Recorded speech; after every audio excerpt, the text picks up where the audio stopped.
सूरजपुर से खबर है, बेटे के शव के लिए परिवार परेशान हो चुका। सरकारी दफ्तर के चक्कर लगाने के लिए मजबूर है परिवार। 2 महीने से परिवार को डीएनए रिपोर्ट का इंतजार है। डीएनए रिपोर्ट के बाद ही शव को सौंपा जाएगा। जांच के लिए रायपुर भेजे गए थे डीएनए टेस्ट के सैंपल, लेकिन आप देखिए हैरानी की बात यह है कि 2 महीने हो चुके हैं, लेकिन 2 महीने के बाद भी अब तक सैंपल का जो रिपोर्ट है वो इन तक नहीं पहुंची है। यहां तक कि बेटे के शव के लिए अब परिवार परेशान हो चुका है। दफ्तरों के चक्कर काट रहे हैं परिवार के लोग। नवंबर 2025 में कुएं में मिला था अज्ञात का शव। शुरुआती जांच में पुलिस पर लापरवाही बरतने के आरोप लगे। शव की पहचान चंद्रपुर के पुरुषोत्तम के रूप में की गई।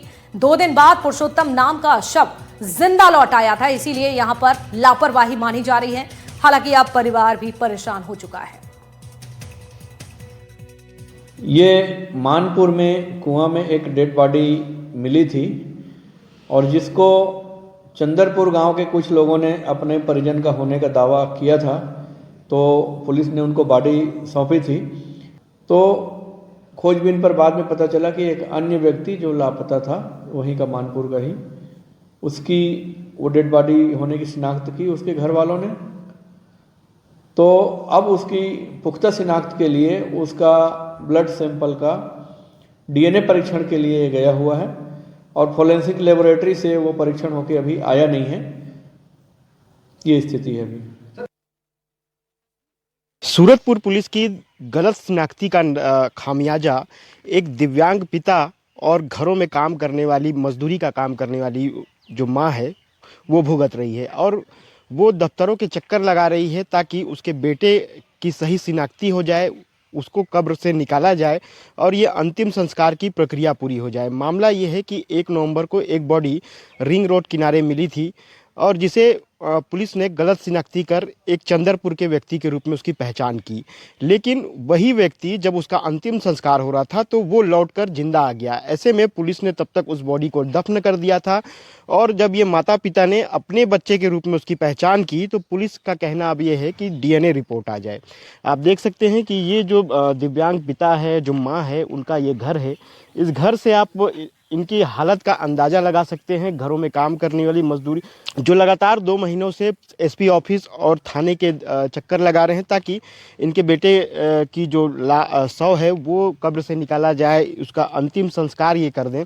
क्या कुछ मामला है, सीधे इस माँ से जानते हैं। जी, क्या मामला था, पूरा बताइएगा। मामला था रिंग रोड के पास, सब पता चला कि रिंग रोड में कोई डेथ हुआ है बच्चा। सब जने गए थे लेकिन चिन्हे नहीं। 1 हफ्ता हुई, 1 महीना हुई, ये 2 महीना हो जाए तो 2 महीना ले 1 हफ्ता होगी। इतना दिन से तो आना चाहिए ना। हम लोग को झुला रहे हैं ये लोग। हम लोग पढ़े लिखे नहीं है ना, इसलिए गरीब हैं, इसलिए। आप देख सकते हैं कि ये पिता हैं और पूरी तरह से दिव्यांग हैं। इनसे भी जानते हैं कितना प्रयास किया आप लोगों ने। अब यही तो प्रयास है, बस जाते हैं। हम लोगों के हाथ में तो कुछ है नहीं। हम जाते हैं, बस कहते हैं कि 2 दिन 4 दिन में फिर आएगा। फिर जाते हैं 2-4 दिन, जितना दिन बोले रहते हैं हम उससे 1 दिन लेट में जाते हैं कि भाई आज नहीं है, कल जाएंगे। आप चल भी नहीं पाते तो दिक्कत भी होती होगी आपको। दिक्कत तो है अब इसमें चलने की, तो इसमें कोई बात नहीं। क्या है आप लोग, क्या चाह रहे हैं अभी? अभी हम लोग चाह रहे हैं कि हम लोगों का काम क्रिया करना है, हमको चाहिए। आपने देखा इस परिवार की बेबसी कि ये एक तरफ इनका बेटा चला गया है तो दूसरी तरफ ये जो किसी भी व्यक्ति का जो अंतिम जो क्रिया होती है उसके मरने के बाद की, जो से सम्मानजनक उसे अंतिम स्थल तक पहुंचाया जाता है, उसके लिए भी ये परेशान हैं और जो दफ्तरों के चक्कर काट रहे हैं। ऐसे में अब देखने वाली बात होगी कि इनका जो डीएनए रिपोर्ट की जो पुलिस बात कर रही है वो डीएनए रिपोर्ट कब तक आ पाता है और जो इनका बेटे का शव जो कब्र में है उसे कब बाहर निकाल के अंतिम जो क्रिया है उनका ये परिवार कर पाता है। एनडीटीवी के लिए इमाम हसन। और इंदौर से इसी बीच एक बड़ी खबर का रुख करेंगे। पुलिस के हाथ लगी है बड़ी सफलता। 4 लाख के जेवर चुराने वाले 2 आरोपी गिरफ्तार हो चुके हैं।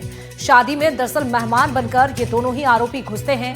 500 सीसीटीवी खंगाले जाते हैं, जिसके बाद दोनों ही आरोपियों की गिरफ्तारी अब हो चुकी है। पुलिस दोनों ही आरोपियों से पूछताछ में जुट गई है। ये पूरी घटना आपको इंदौर से बता रहे हैं। देखिए आप किस तरह से यहाँ पर 4 लाख के जेवर चुराने वाले 2 आरोपी गिरफ्तार हो चुके हैं। शादी में जाते हैं मेहमान बनकर, लेकिन यहां से चोरी करके भाग जाते हैं। शादी में मेहमान बनकर घुसे थे दोनों आरोपी, लेकिन अब दोनों ही आरोपियों की पहचान हो चुकी है। पुलिस ने 500 सीसीटीवी खंगाले, जिसके बाद आरोपियों की पहचान हुई और दोनों को गिरफ्तार कर लिया है। फिलहाल दोनों से पूछताछ की जा रही है। तो 4 लाख के जेवर चुराने वाले दोनों ही आरोपी अब पुलिस के हत्थे चढ़ चुके हैं। शादी में मेहमान बनकर घुसे थे और देखिए, और मौका पाते ही यहां से 4 लाख के जेवर लेके रफू चक्कर हो गए। ये दोनों ही आरोपियों की तस्वीरें आपको दिखा रहे हैं। ये वीडियो आप देखिए, जिस तरह से पुलिस ने गिरफ्तार किया है।